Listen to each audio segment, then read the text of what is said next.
Good afternoon. Rajrajeshwari institute में आप सभी बच्चों का स्वागत है। आज पुनः आगामी बीपीएससी के लिए कुछ महत्वपूर्ण क्वेश्चन मैं लेकर के आया हूं और ये मैं बताना चाह रहा हूं कि अब राजराजेश्वरी इंस्टीट्यूट में भी बीपीएससी बिहार दरोगा और टीआरई 3 और टीआरई 4 के लिए बीपीएससी टीचर के लिए कंपटीशन की तैयारी कराई जा रही है, एग्जाम की तैयारी कराई जा रही है। तो और इसका बैच बहुत जल्द शुरू होने वाला है और इसका अम, सर ने मुझे कहा कि आप ही इसकी घोषणा करें, तो इसके लिए बहुत बहुत धन्यवाद सर को। तो मैं ये कहना चाहूंगा कि जल्दी से जल्दी आप लोग जुड़ जाएं, ऑनलाइन माध्यम से और ऑफलाइन से भी। आइए हम लोग सवाल पे चलते हैं। जैसा कि मैंने पहले भी कहा है कि हर रोज मैं हिस्ट्री का डिस्कशन लेकर के आऊंगा, चाहे हिस्ट्री आए, चाहे पॉलिटी आए, या फिर वीरेंद्र सर का ज्योग्राफी आए, या रवि रंजन सर का पॉलिटी आए। एक ना एक जीएस का डिस्कशन मिलेगा आप लोगों को। कि आपके बीपीएससी बिहार दरोगा, बीपीएससी टीचर, बिहार सिपाही, सभी परीक्षा में महत्वपूर्ण सवाल रहेंगे, सभी एग्जाम के लिए फायदेमंद रहेंगे। आइए सवाल पे चर्चा करते हैं हम लोग। कौटिल्य, जी हाँ कौटिल्य, इन्हें विष्णुगुप्त कहकर भी पुकारा जाता है, इन्हें चाणक्य कहकर भी पुकारा जाता है। जी हाँ, चंद्रगुप्त मौर्य के राजनीतिक गुरु थे। और चंद्रगुप्त मौर्य के आध्यात्मिक गुरु कौन? भद्रबाहु। जी हाँ, चंद्रगुप्त मौर्य के आध्यात्मिक गुरु भद्रबाहु, जिन्होंने कल्पसूत्र की रचना की। कल्पसूत्र की रचना की। सवाल कह रहा है कि कौटिल्य के अर्थशास्त्र को कितने अधिकरण में बांटा गया है, मतलब कितने भागों में बांटा गया। अधिकार लिख दिया गया है, अधिकरण होगा अधिकरण। कितने अधिकरण में बांटा गया? अधिकरण बोले तो भाग, तो 15 अधिकरणों में बांटा गया है। जी हाँ, कौटिल्य को भारत का मैकियावेली कहकर पुकारा जाता है। मैकियावेली, जिन्होंने द प्रिंस नामक पुस्तक की रचना की। तो प्रिंस नामक पुस्तक की रचना जो है मैकियावेली के द्वारा की गई। भारत का मैकियावेली कौटिल्य को कहकर पुकारा जाता है। कौटिल्य का अर्थशास्त्र कहा जाता है कि मौर्यकालीन प्रशासन और मौर्यकालीन विदेश नीति की चर्चा जो है कौटिल्य के अर्थशास्त्र पर ही आधारित है। संपूर्ण मौर्यकालीन प्रशासन की चर्चा, जिसमें 18 प्रकार के तीर्थ और 28 अध्यक्षों की चर्चा, 28 अध्यक्षों की चर्चा कौटिल्य के अर्थशास्त्र में मिलती है। वहीं सवाल यह भी बनेगा कि मौर्यकालीन नगर प्रशासन, नगर प्रशासन और मौर्यकालीन कृषि की जानकारी मेगास्थनीज की पुस्तक इंडिका में मिलती है। मेगास्थनीज की पुस्तक इंडिका में मिलती है। वहीं संपूर्ण मौर्यकालीन प्रशासन की चर्चा जो है कौटिल्य के अर्थशास्त्र में मिलती है। 9 प्रकार के दासों की चर्चा जो है वो कौटिल्य के अर्थशास्त्र में ही वर्णित है। अगले सवाल पे चर्चा करते हैं। दूसरा नंबर सवाल, चंद्रगुप्त मौर्य। जी हाँ, चंद्रगुप्त मौर्य, जिसके राजनीतिक गुरु चाणक्य थे और आध्यात्मिक गुरु भद्रबाहु थे, जिन्होंने नंद वंश के अंतिम राजा घनानंद को पराजित करके मगध पर मौर्य वंश की स्थापना की। तो चंद्रगुप्त मौर्य के रूप में सेंड्रोकोटस नाम की पहचान किसके द्वारा की गई थी? किसके द्वारा की गई थी? तो 1793 ईस्वी में विलियम जोन्स के द्वारा। जी हाँ, 1793 ईस्वी में विलियम जोन्स के द्वारा एशियाटिक सोसाइटी ऑफ बंगाल के तत्वाधान में, एशियाटिक सोसाइटी ऑफ बंगाल, जी हाँ, इसकी स्थापना 1784 ईस्वी में हुई थी। कहां? Calcutta. Asiatic Society of Bengal की स्थापना 1784 में कलकत्ता में हुई थी। तो इसी संस्था के माध्यम से विलियम जोन्स ने यह इस बात को माना कि चंद्रगुप्त मौर्य ही सेंड्रोकोटस है। यूनानी इतिहासकार चंद्रगुप्त मौर्य को, भिन्न भिन्न यूनानी इतिहासकार चंद्रगुप्त मौर्य को अन्य नामों से जानते हैं, जैसे स्ट्रैबो और जस्टिन। स्ट्रैबो और जस्टिन चंद्रगुप्त मौर्य को सेंड्रोकोटस कहकर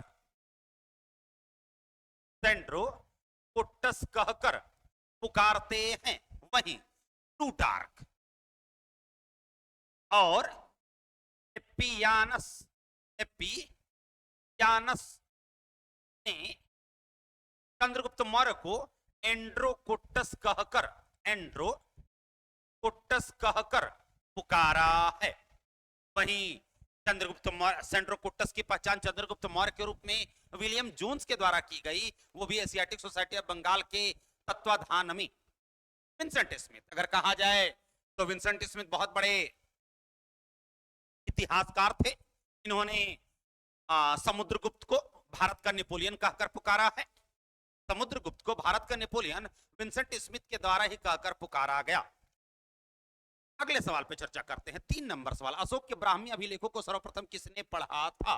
तो जेम्स प्रिंसेप ने। हाँ, जेम्स प्रिंसेप ने। कहा जाता है अशोक के अभिलेखों को खोजा किसने था? तो 1750 ईस्वी में टी पैंथलर के द्वारा, 1750 ईस्वी पैंथलर के द्वारा खोजा गया। वहीं 1837 ईस्वी में जेम्स प्रिंसेप के द्वारा अशोक के अभिलेखों को पढ़ने में सफलता पाई गई। अशोक ने अपने अभिलेखों में पाली, प्राकृत, ग्रीक, अरमाइक, खरोष्टी, पाली, प्राकृत, ग्रीक, अरमाइक, खरोष्टी और सर्वाधिक अपने अभिलेखों में ब्राह्मी लिपि का प्रयोग किया था। H D Sankalia. जी हाँ, एच डी संकालिया अगर कहा जाए तो पूरा नाम हो जाएगा हसमुख धीरज लाल संकालिया। हसमुख धीरज लाल संकालिया ये भी इतिहासकार थे और पुरातत्वविद थे। अगले सवाल पे चर्चा करेंगे। 4 नंबर सवाल देखेंगे, अंतिम मौर्य सम्राट कौन था? तो जी हाँ, बृहद्रथ, जिसकी हत्या पुष्यमित्र शुंग ने कर दी और शुंग वंश की स्थापना करता है। मौर्योत्तर काल की शुरुआत तो होती है। 5 नंबर सवाल देखेंगे, मध्ययुगीन काल के दौरान पंटाई शब्द का अर्थ था क्या था? राजस्व की गणना की प्रणाली। जी हाँ, राजस्व जो लगाया जाता था, राजस्व की गणना की प्रणाली, इसे गल्ला बक्स प्रणाली कहकर भी पुकारा जाता है। इसे गल्ला बक्स प्रणाली कहकर भी पुकारा जाता है। अगले सवाल पर चर्चा करते हैं। 6ठा नंबर सवाल देखते हैं, हुमायूं। जी हाँ, हुमायूं का शासनकाल अगर बात की जाए तो 1530 से लेकर के 40 और 1555 से लेकर के 1556 ईस्वी तक। हुमायूं ने चुनार के किले पर सर्वप्रथम कब आक्रमण किया था? तो आंसर हो जाएगा ए, 1532। हुमायूं 1539 ईस्वी में चौसा का युद्ध लड़ता है। 1540 में कन्नौज का युद्ध लड़ता है। उसे बिलग्राम के युद्ध के नाम से भी जाना जाता है, या उसे गंगा के युद्ध के नाम से भी जाना जाता है। शेरशाह सूरी और हुमायूं के बीच में 1539 में चौसा का युद्ध और 1540 में कन्नौज, बिलग्राम या गंगा का युद्ध हुआ था, जिसके पश्चात हुमायूं पराजित होता है और भारत में दूसरे अफगान वंश की स्थापना शेरशाह सूरी के द्वारा की गई थी। शेरशाह सूरी, जिसका शासनकाल 1540 से 1545 ईस्वी तक रहा। तो मन में जाएगा कि भारत में दूसरे अफगान वंश की स्थापना शेरशाह सूरी के द्वारा की गई, तो पहले अफगान वंश की स्थापना बहलोल लोदी के द्वारा की गई थी 1451 ईस्वी। अगले सवाल पर चर्चा करते हैं। 7 नंबर सवाल, महारानी विक्टोरिया ने ब्रिटिश क्राउन के तहत भारतीय प्रशासन को संभालने की घोषणा कब की थी? तो 1 नवंबर 1858 ईस्वी को, 1 नवंबर 1858 ईस्वी को कहा जाता है यह घोषणा पत्र लॉर्ड डर्बी के द्वारा तैयार किया गया था। यह घोषणा पत्र लॉर्ड डर्बी के द्वारा तैयार किया गया था और इसे पढ़ा किसने था? तो लॉर्ड कैनिंग ने। लॉर्ड कैनिंग ने, उस समय भारत के गवर्नर जनरल कौन थे? Lord Canning. इसी 1858 का अधिनियम के तहत भारत के गवर्नर जनरल को भारत का वायसराय कहकर पुकारा गया। अतः लॉर्ड कैनिंग, जिसका शासनकाल 1856 से लेकर के 1862 ईस्वी तक रहा, इसी के समय में 1857 की क्रांति होती है। तो कहा जाता है कि लॉर्ड कैनिंग ने इलाहाबाद में यह घोषणा पत्र पढ़ा था। इसी घोषणा पत्र के तहत भारत के गवर्नर जनरल को भारत का वायसराय कहकर पुकारा गया। अतः लॉर्ड कैनिंग भारत का अंतिम गवर्नर जनरल और भारत का प्रथम वायसराय नियुक्त हुआ। अगले सवाल पर चर्चा करते हैं। 8 नंबर सवाल, लॉर्ड हार्डिंग द्वितीय ने किस वर्ष बंगाल का विभाजन रद्द किया? तो जी हाँ, 1911 ईस्वी में। 1911 ईस्वी में दिल्ली दरबार हुआ था, है ना। किंग जॉर्ज प्रथम अतिथि थे किंग जॉर्ज प्रथम और महारानी मैरी दोनों अतिथि के रूप में थी। कहा जाता है 1911 में दिल्ली दरबार के दौरान ही बंगाल विभाजन रद्द किया गया और भारत की राजधानी दिल्ली स्थानांतरित की गई। घोषणा हुई 1911 में और 12 में स्थापित हुआ। कहा जाता है बंगाल विभाजन जो रद्द हुआ किस कमेटी की अनुशंसा पर? तो जी हाँ, बंगाल का विभाजन जो रद्द हुआ 1906 में गठित अरुंडेल कमेटी की अनुशंसा पर। अरुंडेल कमेटी की अनुशंसा पर बंगाल विभाजन को रद्द कर दिया गया। अब बंगाल विभाजन हुआ कब था? तो 16 अक्टूबर 1905 ईस्वी को इसकी घोषणा कब की गई थी? तो 19 जुलाई 1905 ईस्वी को बंगाल विभाजन की घोषणा की गई थी। के विरोध में 7 अगस्त 1905 ईस्वी को सुरेंद्रनाथ बनर्जी की अध्यक्षता में स्वदेशी आंदोलन चलाया गया था। का नारा था आत्मनिर्भरता या आत्मशक्ति। अगले सवाल पे चर्चा करते हैं। 9 नंबर सवाल, ब्रिटिश सरकार ने शिक्षा में सुधार के लिए सैंडलर यूनिवर्सिटी कमीशन कब नियुक्त किया था? तो 1917 ईस्वी में। जी हाँ, सैंडलर आयोग का गठन 1917 में हुआ था। कलकत्ता विश्वविद्यालय की आंतरिक गड़बड़ी को ठीक करने के उद्देश्य से जॉन सैंडलर की अध्यक्षता में सैंडलर आयोग का गठन किया गया। इसमें 2 भारतीयों को भी शामिल किया गया था। कौन कौन? डॉक्टर आशुतोष मुखर्जी, डॉक्टर आशुतोष मुखर्जी और डॉक्टर जियाउद्दीन अहमद को सलाह देने के उद्देश्य से जियाउद्दीन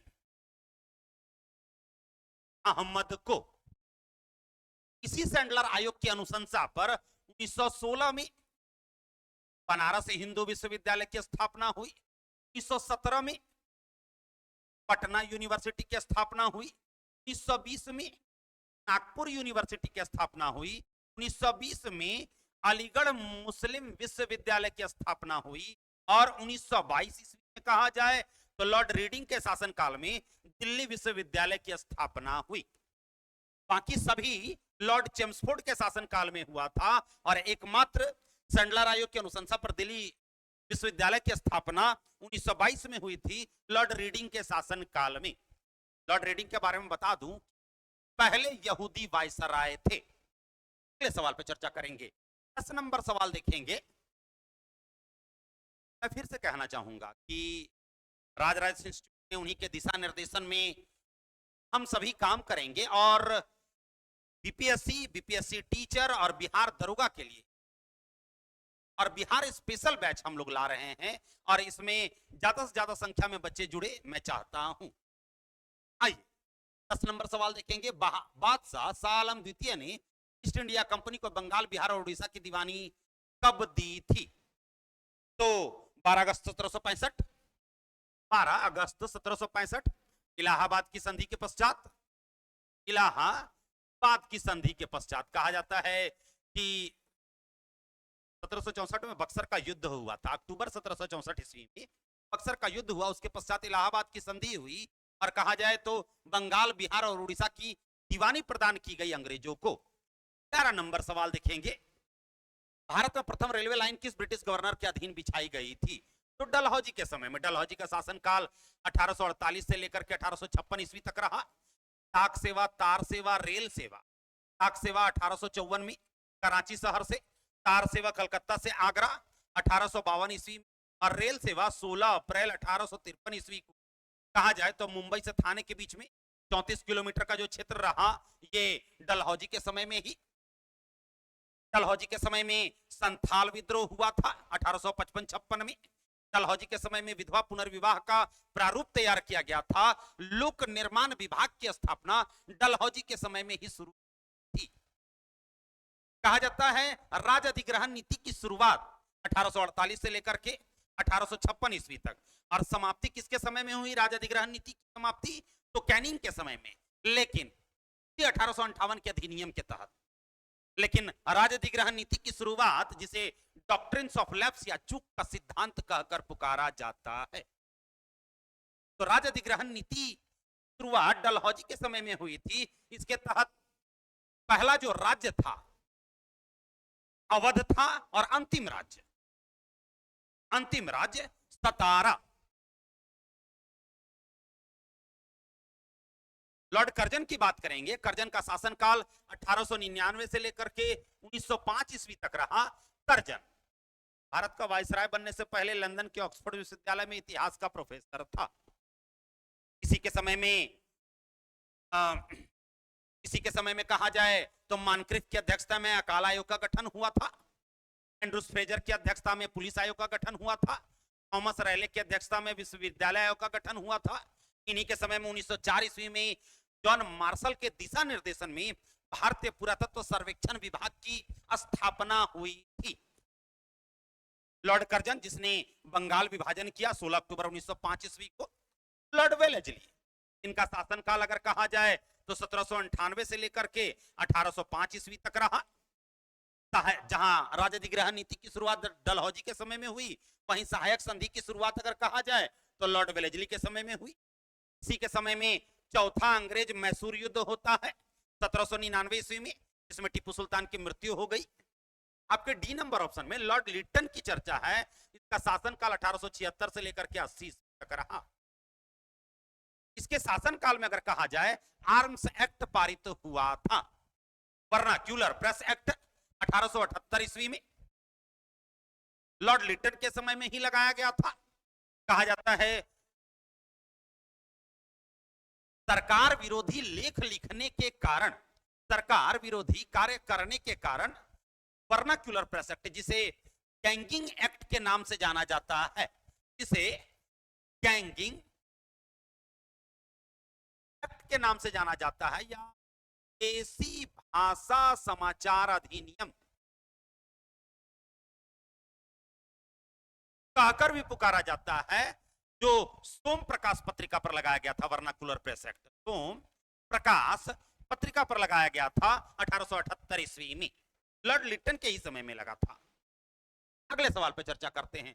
12 नंबर सवाल देखेंगे। महात्मा गांधी ने खिलाफत आंदोलन, जी हाँ, खिलाफत आंदोलन हुआ कब था? तो 1919 ईस्वी। आंदोलन का समर्थन क्यों किया था? तो क्या, तो गांधी जी अंग्रेजों के खिलाफ भारतीय मुसलमानों का समर्थन हासिल करना चाहते थे। और खिलाफत आंदोलन असहयोग आंदोलन में परिणत होता है। असहयोग आंदोलन कहा जाए तो 1920 से लेकर के 1922 ईस्वी तक चला था। 13 नंबर सवाल देखेंगे। कांग्रेस के नरमपंथी नेताओं का तरीका था, क्या था भाई? तो संवैधानिक आंदोलन, संविधान के अंदर रह करके उन्होंने आंदोलन प्रारंभ किया। निष्क्रिय प्रतिरोध अगर कहा जाए तो इसके प्रणेता अरविंद घोष थे, जिन्होंने लाइफ डिवाइन, सावित्री जैसी पुस्तकों की रचना की। अरविंद घोष जिन्होंने ओरविले आश्रम की स्थापना 1926 ईस्वी में पौंडीचेरी में की थी। भारतीय असंतोष का जनक, भारतीय असंतोष का जनक अरविंद घोष को कहा जाता है। वहीं भारतीय अशांति का जनक बाल गंगाधर तिलक को कहकर पुकारा है वैलेंटाइन सिरोल ने। आप असहयोग आंदोलन की बात करेंगे तो 1920 से लेकर के 1922 ईस्वी तक चला। वहीं सविनय अवज्ञा आंदोलन की बात करेंगे 1930 ईस्वी चला। लगभग 17,000 महिलाओं ने भाग लिया था इस सविनय अवज्ञा आंदोलन में, जिसमें पहली गिरफ्तारी सरोजिनी नायडू के द्वारा दी गई थी। इसी आंदोलन में वानर सेना और मंजरी सेना का गठन किया गया। जहां वानर सेना बच्चों की सेना थी, वहीं मंजरी सेना महिलाओं की सेना थी। अगले सवाल पर चर्चा करते हैं। 14 नंबर सवाल, जलियांवाला बाग हत्याकांड। यहाँ 13 अप्रैल 1919 ईस्वी को हुआ था। जलियांवाला बाग हत्याकांड में प्रदर्शन के लिए लोग क्यों इकट्ठा हुए थे? तो सैफुद्दीन किचलू और सत्यपाल नागिया की गिरफ्तारी का विरोध करने के लिए। 15 नंबर सवाल देखेंगे। कांग्रेस पूर्व राष्ट्रवादी संगठन में सबसे महत्वपूर्ण संगठन था। इंडियन एसोसिएशन ऑफ कलकत्ता 1876 में सुरेंद्रनाथ बनर्जी के द्वारा की स्थापना की गई थी। सुरेंद्रनाथ बनर्जी ने इंडियन लिबरल फेडरेशन नामक संगठन की भी स्थापना कलकत्ता में 1918 में की थी। सुरेंद्रनाथ बनर्जी के बंगाली पत्रिका के संस्थापक थे। 1889 ईस्वी में बंगाली पत्रिका की स्थापना सुरेंद्रनाथ बनर्जी के द्वारा की गई थी। यंग इंडिया एसोसिएशन कुछ भी नहीं है, ईस्ट इंडिया एसोसिएशन की स्थापना 1866 ईस्वी में दादा भाई नौरोजी के द्वारा की गई। वही Bengal British India Society, Bengal British India Society 1843 में, 1843 द्वारका नाथ टैगोर के द्वारा, द्वारका नाथ टैगोर के द्वारा कलकत्ता में स्थापित किया गया था। अगले सवाल पे चर्चा करेंगे। 16 नंबर सवाल देखेंगे। निम्न में से कौन राजनीतिक सुधारों के लिए आंदोलन शुरू करने वाला पहला भारतीय था? तो जी आंसर होगा राजा राम मोहन राय। राजा राम मोहन राय, इन्हें भारत में राष्ट्रवाद का जनक कहकर पुकारा जाता है। इन्हें भारतीय पुनर्जागरण का अग्रदूत कहकर पुकारा जाता है। इन्हें भारतीय राष्ट्रीय प्रेस का संस्थापक कहकर पुकारा जाता है। इन्होंने संवाद कौमुदी, मिरातुल अखबार, प्रज्ञा का चांद और ब्रह्म क्रॉनिकल जैसी पत्रिका की स्थापना की। इन्होंने सती और एकेश्वरवादियों का उपहार जैसी पुस्तकों की रचना की। 1829 में सती प्रथा को समाप्त करवाने में इन्होंने महत्वपूर्ण भूमिका निभाई थी। राजा राम मोहन राय, जिन्होंने 1815 ईस्वी में आत्म्य सभा, 1825 ईस्वी में वेदांत कॉलेज, 1817 ईस्वी में हिंदू कॉलेज और 1828 ईस्वी में ब्रह्म समाज की स्थापना की।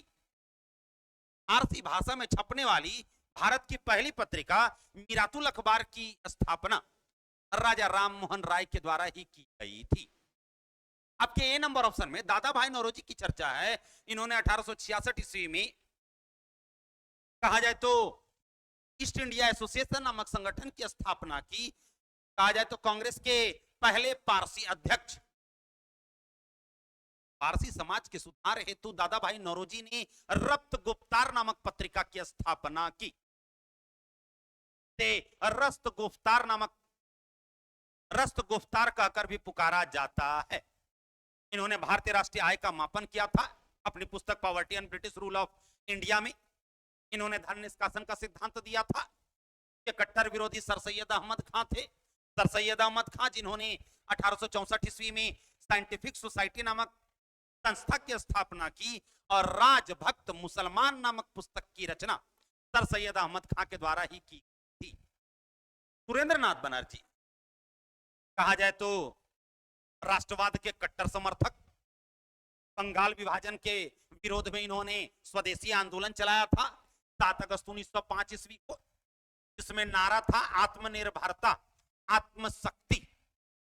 बाल गंगाधर तिलक, इन्हें भारतीय शांति का जनक कहकर पुकारा जाता है वैलेंटाइन सिरोल के द्वारा। इन्होंने गीता रहस्य, आर्कटिक होम ऑफ वेदास जैसी पुस्तक की रचना की। इन्होंने अप्रैल 1916 ईस्वी, अप्रैल 1916 ईस्वी में इन्होंने होम रूल लीग की स्थापना की जोसेफ बापिस्टा की अध्यक्षता में। बाल गंगाधर तिलक, जिन्होंने केसरी और मराठा जैसी पत्रिका की स्थापना की। अगले सवाल पर चर्चा करते हैं। 17 नंबर सवाल देखेंगे। फॉरवर्ड ब्लॉक के संस्थापक कौन थे? जी हाँ, 1939 ईस्वी सुभाष चंद्र बोस ने फॉरवर्ड ब्लॉक की स्थापना कलकत्ता में की थी।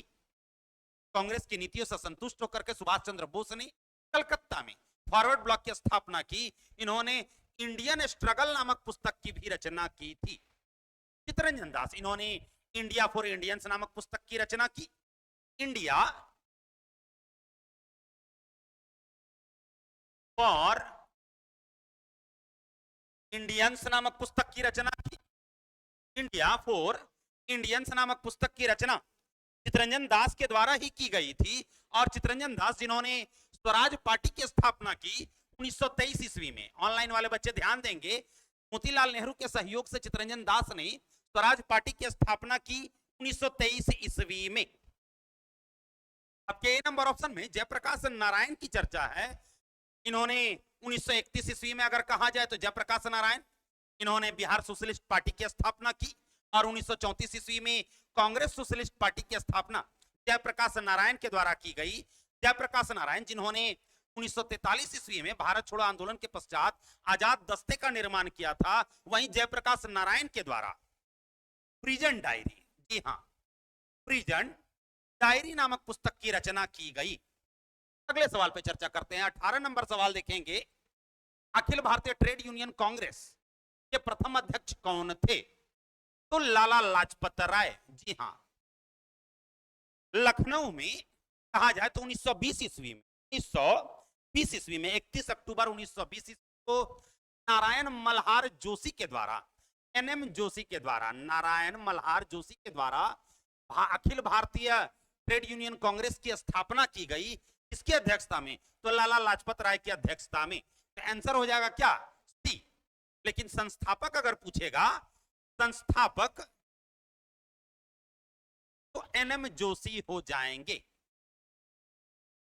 आपके बी नंबर ऑप्शन में सत्यभक्त की चर्चा है, ये क्रांतिकारी नेता थे।